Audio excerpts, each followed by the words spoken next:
It's my pleasure to now introduce our keynote speaker for the day, Dr. David Bundy. He's currently serving as the Associate Director of the Manchester Wesley Research Center, a role he's held for about 10 years. Now, I realized yesterday when I was introducing him to Dr. Shepherd that in publishing his connection to Manchester, I may have given you the impression that he was going to come and speak with a charming British accent. So I don't want to disappoint you, but he's not British. He is, in fact, American, though I think you have quite a nice speaking voice, David. I do enjoy listening to you. Um, but he is American, but he spent a great deal of time abroad. He is a specialist in Methodist, Holiness, and Pentecostal history, focusing primarily on issues outside of North America, as well as on early Asian and East African Christianities. He's had extensive international experience, having served as lecturer in 44 countries, having taught grad level courses at 28 institutions.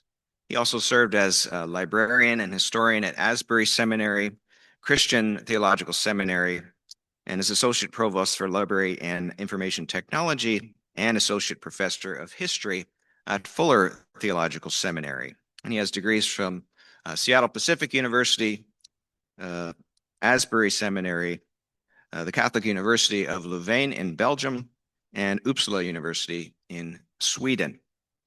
Now, his publications list is truly extensive and covers fields as diverse as early Syriac and Armenian Christianity, radical holiness traditions in France, Scandinavia, Korea, and countless other places, as well as the history of the Wesleyan and Pentecostal movements in the Anglosphere.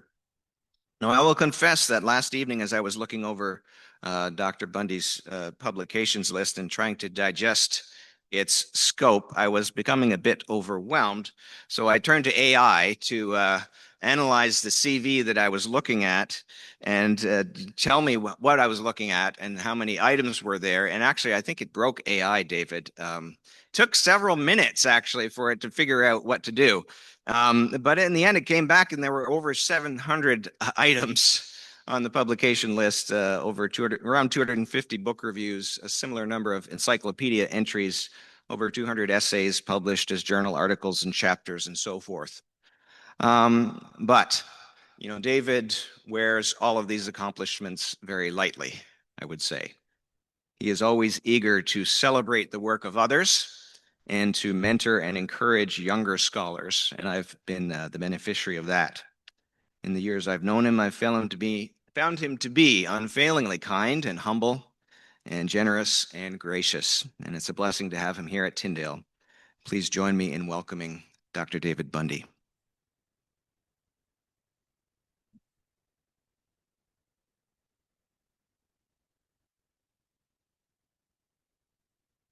After hearing that introduction, you may be disappointed by more than the sound of my accent, but thank you very much for your gracious introduction. Redeeming Humanity in Flawed Empires.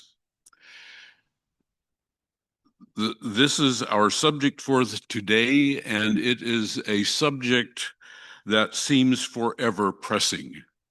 Empires have always been flawed, some more egregiously than others. Most of them have had people from the inside who have tried to improve them and to improve the experience of the people who are suffering inside and sometimes outside. Today, I want us to focus on radical holiness movements in the UK and in France. I use the word movements there, but I actually prefer networks because the history of Christianity is often viewed as denominational histories. You have Anglicans, you have Lutherans, you have Presbyterians, you have Pentecostals, and of course, in each of these categories, you have bunches of them, but rarely do people look at who's being related to across those silos. And the radical holiness networks of the 1860s and onward up until the fundamentalist modernist controversies took over, reached across these lines when they made common cause to fulfill what has been a Wesleyan impulse: sanctification. And by sanctification, they took Wesley's definition of that: to love God with all your heart and your neighbor as yourself. Now, these were not the first people to be concerned with the issues of exploitation. They were not the first people to be concerned with the problems of empire. They were not the first people to be concerned for the poor, but they were. And so it's that story today, or part of that story, a tiny part of that story, that I want to call to your attention and for us to think about. It's important to note, speaking of England, the UK, and France, that the experience of the Protestants in those two countries is quite different and has been forever. The Protestants in France, after the wars of religion had decreased their French percentage of the French population from 40% to around 2%, where it remains today, more or less.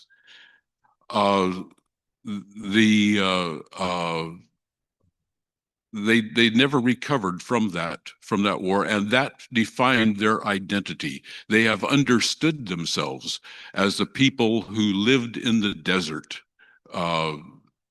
which is where many of the Protestants in southern France hid during the wars of religion and the repression that followed the end of the Edict of Toleration. In the UK, the evangelical movements had grown thanks to the nonconformists and thanks to this gentleman who we celebrate today, John Wesley, and his peers in the evangelical revival. And they are forever part of the background story of the radical holiness networks. Now, as a way to get at this huge web of people, and everybody has to have a scientific method, right? So mine is sticky notes, little yellow ones and pink ones and whatever. And so I have a wall where I start to put, here's this person here, and I found them cited in this person's periodical and are speaking at this person's place. And then I find that they're way over here talking to somebody else, and I never do figure out who all their friends are because there are so many of them, you can't look them all up and you can't find them. So today, to focus us, I wanted us to look at two people who have become friends of mine. The first one is Josephine Butler, whose maiden name was Gray, Josephine Gray Butler, whose dates, just to give you historian geeks the pleasure of being able to place her better, her dates 1828 to 1906. She was, for a large period of her life, a scandalous woman. And I will explain to you a little bit the basis of that scandal. But she early on came to understand that the unchecked power of the politicians and the justice system and the exploitative economic and social conditions were being very bad to women who were then caught in an entangled world of crime.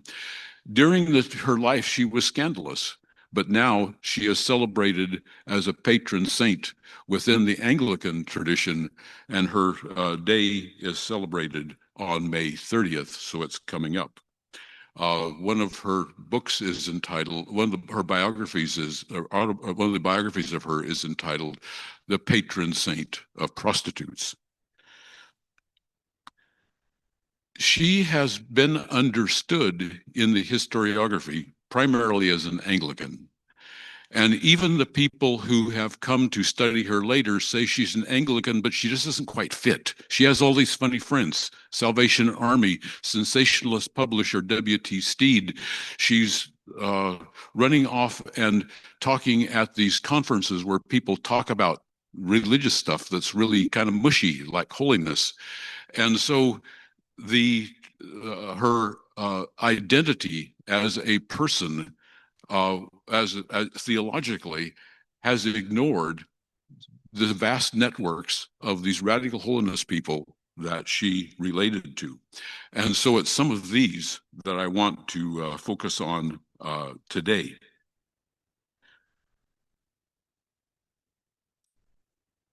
Josephine Butler came from a Wesleyan evangelical and politically a Wesleyan Anglican evangelical tradition and a politically progressive activist roots. Her grandmother was bounced on the knee of none other than John Wesley, who stayed at the family home when he was in the north of England, in Northumberland. Family members were national and regional reformers, and many of her relatives were her key supporters in Parliament.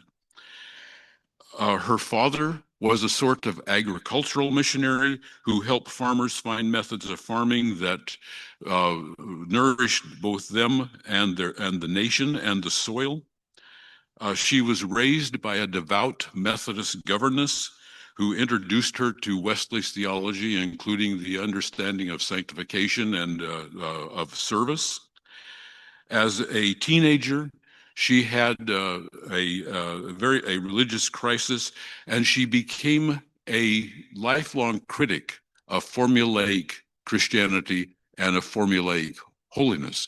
In her diary as a teenager, she wrote, "Social holiness, social Christianity is not interesting." By social Christianity, she didn't mean what we come to mean as like social gospel. She meant polite Christianity, polite holiness. That is, no ethical impulse attached.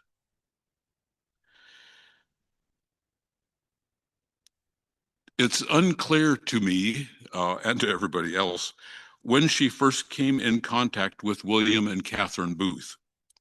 Although the press coverage of the Salvation Army was constant, it was also quite negative. It was at least as early as the first issue of the War Cry in 1879.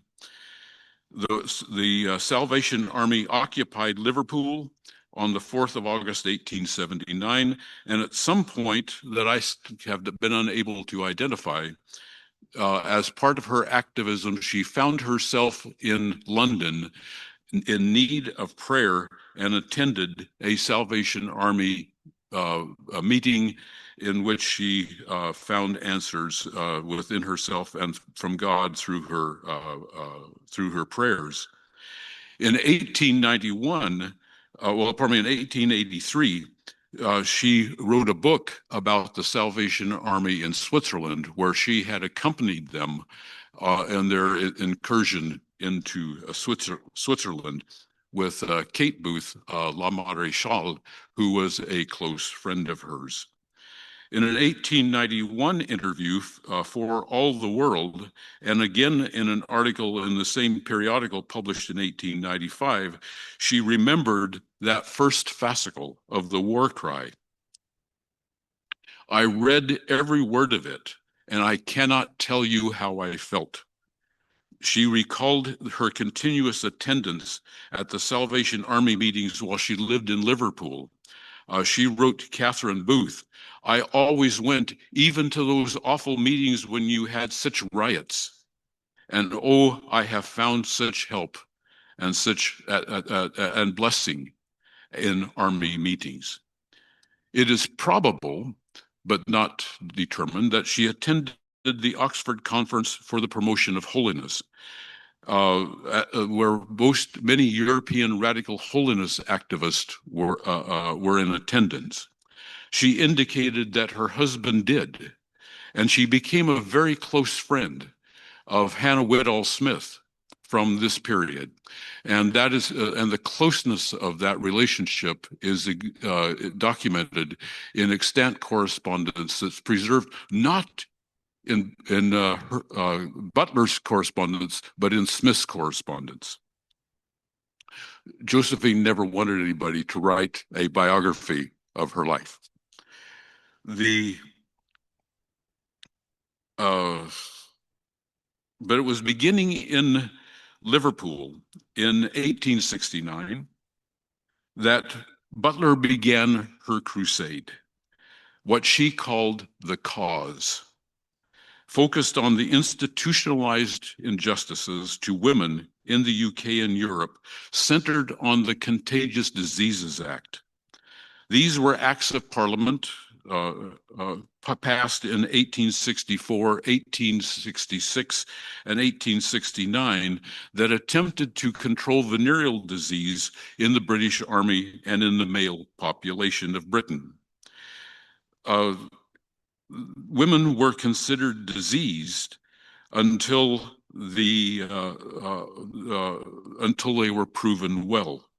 Vulnerable working class women, not only in the sex trade, were forced into what Butler called the steel rape. That is, the forced vaginal examination by male doctors. All it took was the accusation of one man against any woman to have her humiliated and examined. Victorian society blamed the women, not the men, for prostitution and disease. Butler and her colleagues, the radical holiness colleagues, took a different point of view. The National Association for the Repeal of the Contagious Acts, there's not only women who were upset about this, some of the men were too.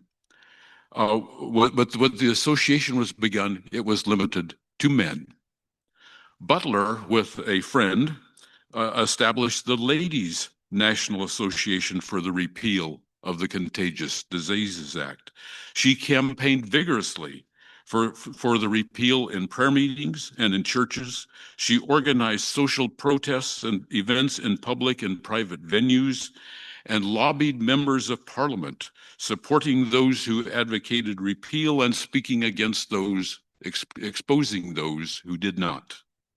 She spoke of women and sex in ways that scandalized nearly everybody in Victorian England. She provoked riots, she provoked arson attacks, she provoked press attacks, and she inspired and cooperated with co-agitators across the UK and Europe, clergy wives, journalists, socialists, liberal parliamentarian philosophers, politicians, including Garibaldi of Italy, whose name you will recognize, the Evangelical Alliance, the Radical Holiness activists, atheists, anybody who would work with her for the repeal of the acts. She reached across those silos.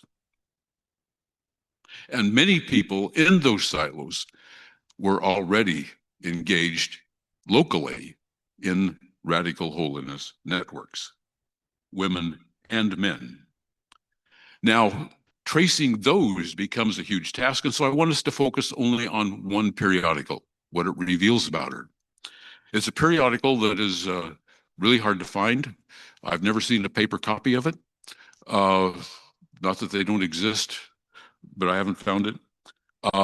It's entitled Methodist Protest.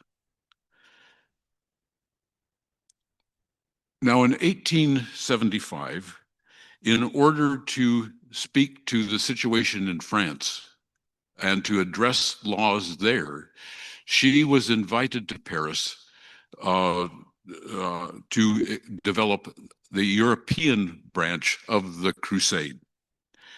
And the Methodist Protest magazine, the subtitle of it is The Organ of the Wesleyan Society for Securing the Repeal of the Contagious Diseases Act, was edited by Hugh Price Hughes. Its tone was set in 1876 by William Arthur, who was the author of a book that is still in print in several languages entitled Tongues of Fire, used by Pentecostals and Holiness folks, Methodists, and a few others. In the lead article, he said, "We know that in Paris, year by year, the men charged with these dark affairs call for more power and law and more degrading regulations. We know that already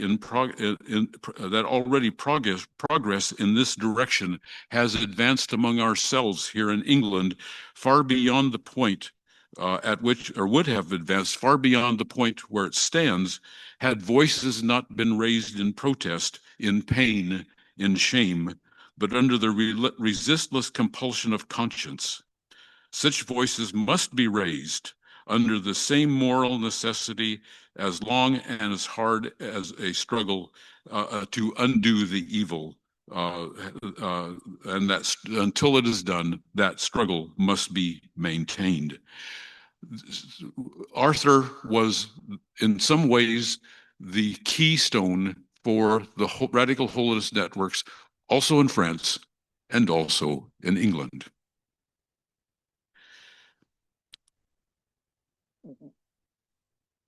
There, many of all of her activities in France were reported in this journal. It's the best source for actually understanding what she was doing, where she was going, and what she was saying.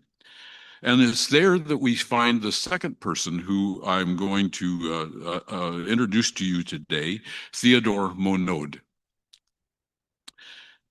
But before we get to him, we have to go back to Paris.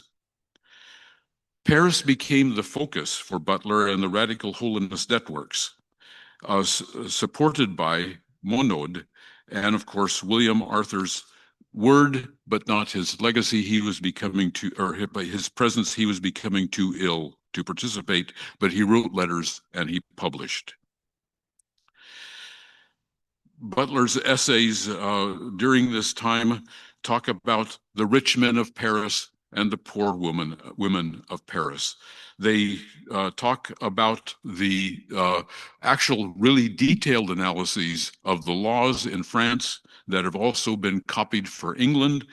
And she talks about the efforts of the French holiness networks to get rid of them. And in France, there were few people other than the holiness networks that were opposed to these regulations. Now back to the Salvation Army. The Salvation Army and Butler's work in France are very closely intertwined.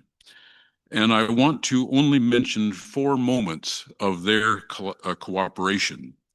First, there were numerous Booth Butler appearances at meetings contesting for women's rights.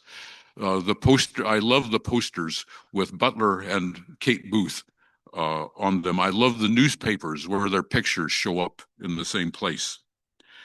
Second, in 1881, in France and Switzerland, as I mentioned a moment ago, supported by Butler, Theodore Monod, and other French radical holiness activists, Booth and her troops were harassed by mobs of men opposed to the Salvation Army version of Christianity, their attacks on the sex and alcohol trades, and their perceived activism in favor of the marginalized churches, which would have been news to the churches, but the people who didn't go to church thought they must be supporting, trying to get them to force them back to church. In the midst of the Swiss struggles in 1882, she wrote to Catherine Booth, "There is not a day, scarcely an hour, in which I do not think of you and your fellow workers. Rejoice in the tide of blessing when which our eyes are privileged to see. My own duties, domestic and public, have kept me from being among you as often as I would, but I doubt if there is anyone who is more with you in spirit than I." She wrote this in the middle of a riotous time in Switzerland, where the lives of the Salvation Army officers were in danger, and many of them, including Kate Booth, ended up in a prison.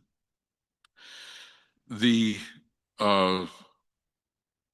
third time that I want to mention, as the crusade to repeal the laws hung in the balance of Parliament, she implored Florence Bramwell Booth, William Booth's daughter-in-law, to solicit the prayers of the Salvation Army, my dear friends at Bethshan, and a few others,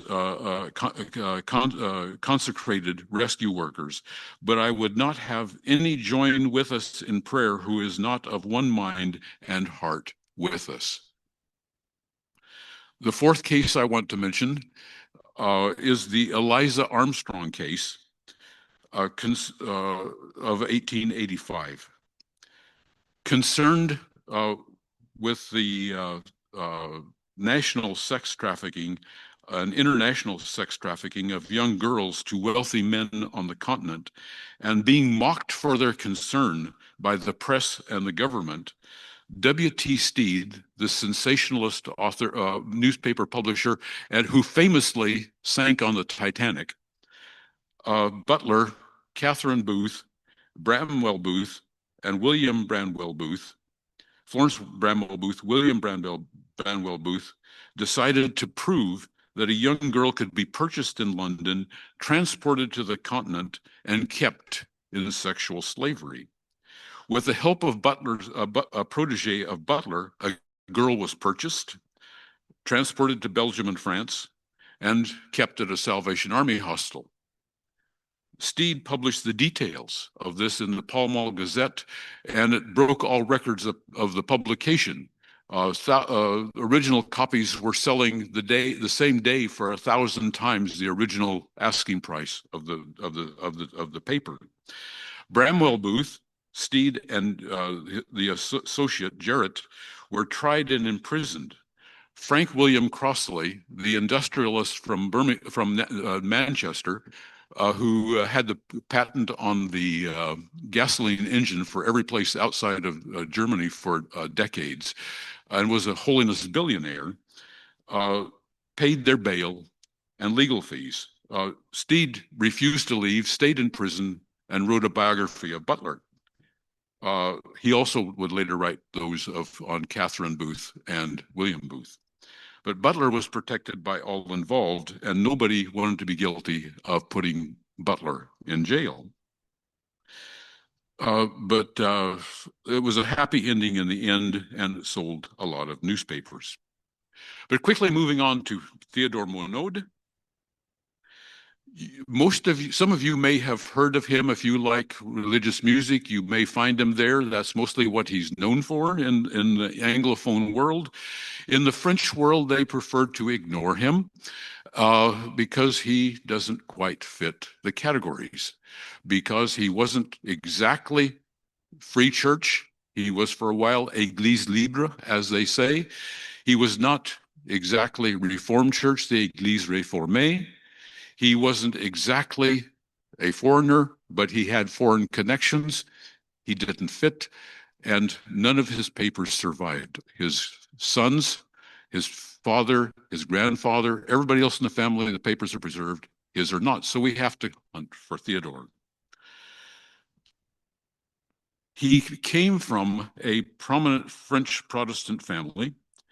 His father was Frédéric Monod, the brother of Adolphe Monod, who famously excluded parishioners in Lyon from the Eucharist in the Reformed Church for not being sufficiently consecrated, sufficiently holy in life and deed. This did not go well. He was fired, and he started his own congregation, which joined the Free Church organized by his brother. The career of Frederick the Father included prison ministry, hospital chaplaincy, pastor to the bourgeois-dominated free church that became the mother church of the Église libre in France, and which the church in Lyon joined. And he established to minister among the poor the La Chapelle du Nord, which is near the North train station in Paris, for those of you who have wandered about there. In 1858, he decided he needed more money to build that church, and he came to the USA to try to raise it. He brought with him Theodore, who had freshly minted with a law degree from the Sorbonne, and Theodore happened to get caught up in a revival in New York City and got converted. He decided to become a Presbyterian pastor and was assigned to a French-Canadian congregation close to what is now a suburb of Kankakee. Those of you who are aware of Nazarenedom will know about that place. But he was there for a couple of years until he was called back in 1863 to take over his father's church because his father had gotten too ill to serve. And so Frederick went back, bilingual in English and French, to take over that church and to be the pastor. He quickly became an interpreter of what was happening in the United States on the abolitionist side. He spoke in favor of the North, the cause of the North in the U.S., and for the freedom of the slaves in the United States, and was, I think, quite influential in bringing the Evangelical Alliance on the continent into support of the Union cause. He was invited because of his preaching and his holiness revivalism that he had picked up in the States but had adapted significantly. He was invited to speak at the Broadlands Conference in the south of England, and then at the Oxford and Brighton conferences for the promotion of holiness that were organized by William Boardman and Smith. And it's in that context that he first came into contact, as far as I can tell, with Butler. But when he got back to France, he decided, I've really got to keep spreading this stuff. And he was encouraged to do that by his friends with whom he had traveled to the British events. And so he started publishing books, booklets on the various conventions. He edited a collection of sermons. He wrote a little book about, this is what that whole thing means.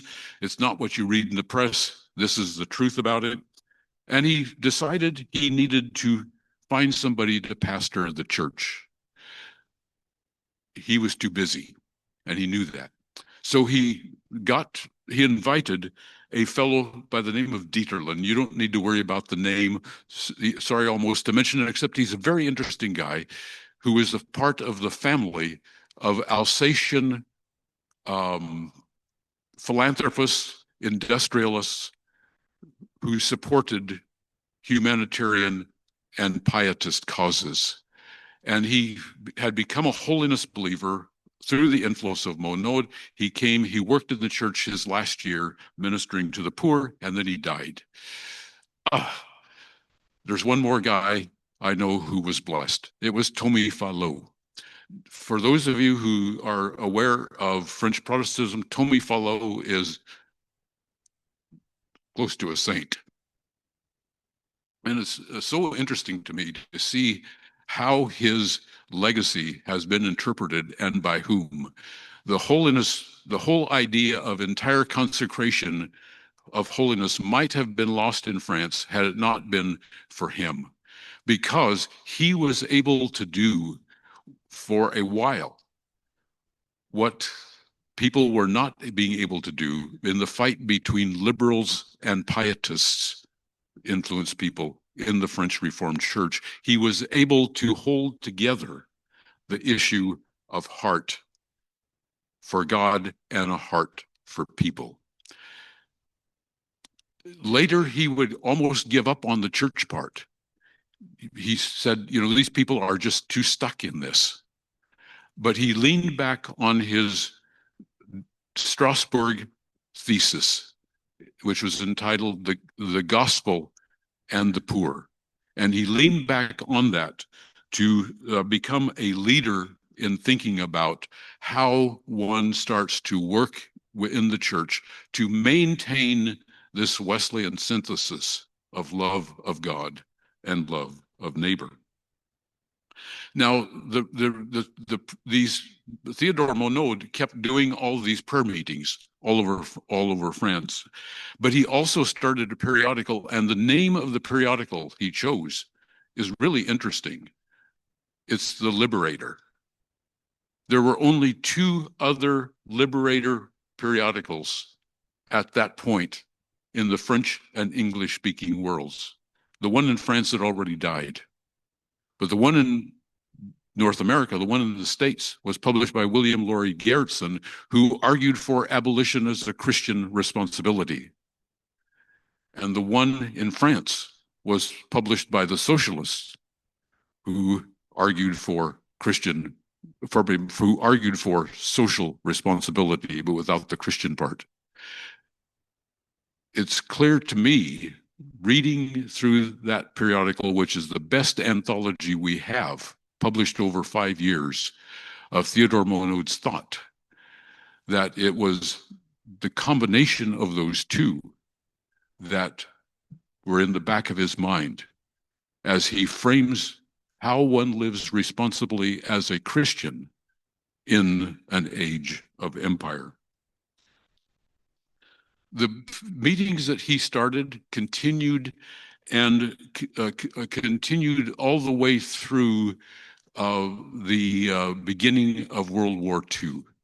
He didn't, of course, he did his last ones about 1918 with a break for the war, for the First World War, for the Great War.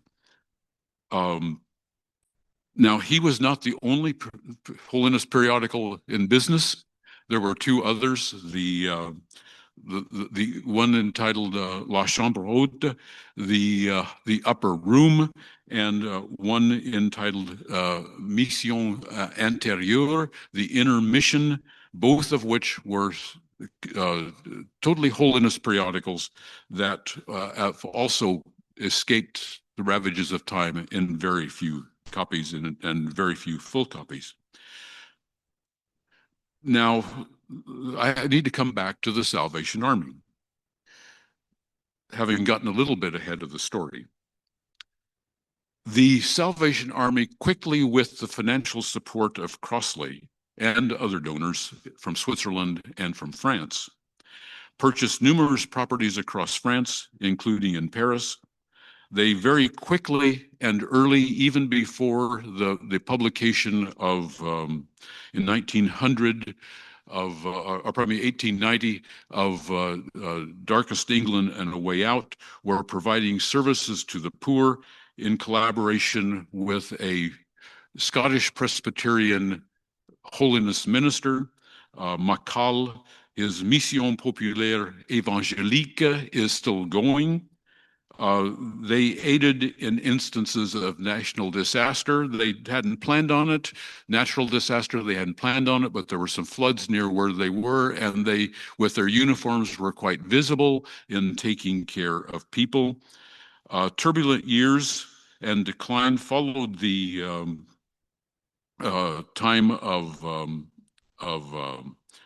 La Maréchale, but La Maréchale and her efforts in Paris were transformed by none other than D.L. Moody. Moody came to preach in France, and he invited her to sit on the platform with him and the other sophisticated clergy of the Reformed churches, Lutheran Church, English language churches, Methodist Church of France. And then at the end of this crusade, everybody in Paris was assigned by Moody an area of the city of France, or Paris, to evangelize and canvass and give out tracts. The brethren exhibited total passive aggressiveness and did not participate in that. The only section where that was accomplished was that where La Maréchale had organized her troops. Now, Theodore had a son who he sent to study and encouraged to study theology in the south of France at the Protestant theological faculty that is today in Montpellier. He is an important figure. His father is ignored, but Wilfrid is everywhere in French Protestantism, in the French Protestant history. When he was at Montauban, where the faculty was then, he organized class meetings. He didn't call them that. He called them reunion meetings, consecration meetings for the students. Out of that group of students come all of the participants except Tommy Fallot of the earliest group of people who were supporting Christianisme social in France. That first generation who once again held together the love of God and love of neighbor. He wrote a book, 2-volume set, Cloud of Witnesses, in which he talked about all the people who were part of who he should line up, and who lined up in this thing of saints. And he starts with the early church and eventually talks about various Catholic saints, just as Wesley and Josephine Butler did, and Theodore Monod. And then he lists, people we know and love, Labousse, Fallot, and other French and British holiness folk, and Wesley, of course. Now, these are personal stories of that don't stop with them, as I mentioned. One of the people who became involved, a student of Wilfrid, becomes the founder of Pentecostalism in France, but never became part of a Pentecostal denomination, France and Belgium. The legacy lives on in the social Christianity tradition, the Christianisme social tradition. Butler's work lives on in different ways, because of the fact of the split after the fundamentalist modernist controversies. She is less honored in the feminist and in reformist tradition in Britain, although that is gaining as more publication, research, writing, and thinking and tolerance are evolving.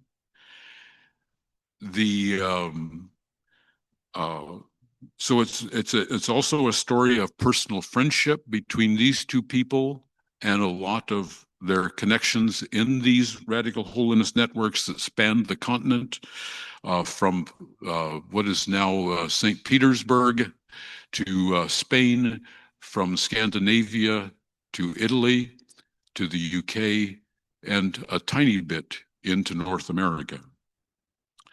They understood that transformed lives needed transformed empires. And I don't know if you sensed, as I was talking, the class issues involved. These were people who had relative privilege. They were not princes, and they were not of the ultra rich. They had a supporter, Crossley, who was newly rich. He didn't really even understand what rich meant, and he didn't live that way. But in order to transform empires, you have to also have the engagement of the networks who have even the vision that they can be involved in the transformation of society. And so these holiness networks, for me, and I hope for you, may eventually give you access for us for ways of thinking about our own roles as we go on in the Wesleyan tradition. Our